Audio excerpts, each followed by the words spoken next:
The Lord be with you. Good everyone. Today is 22nd Sunday in Ordinary Time, 1st of September.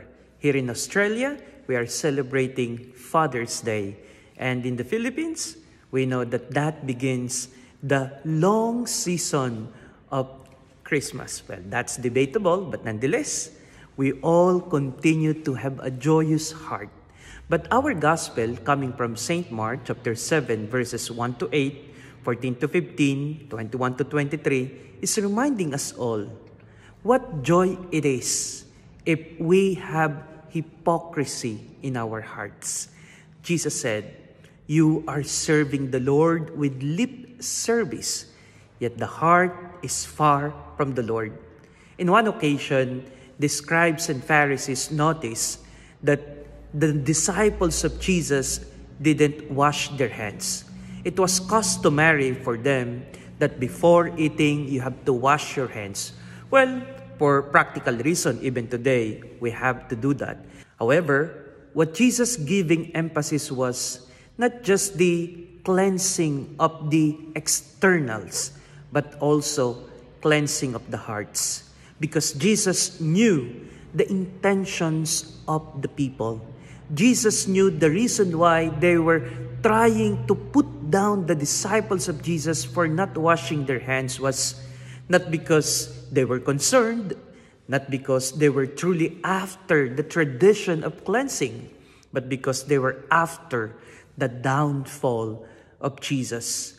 That is why Jesus reminded them of giving lip service, yet their heart was far from the Lord. My dear sisters and brothers, how is your heart? How is your relationship with God? Do you have a genuine connection with Him? Do you have intimacy with the Lord? Is your heart and mind attuned with the plan of God? Do you really consider our Lord Jesus Christ as your God and Savior? There were many self-proclaimed pious people. They receive the Eucharist very often. They pray the rosaries. They do all sorts of religiosity. But still, there was no change in their heart. They're still the same person who, given the chance, will backstab their co-workers. They were the same people who would always have a negative criticism against their priest without even trying to help.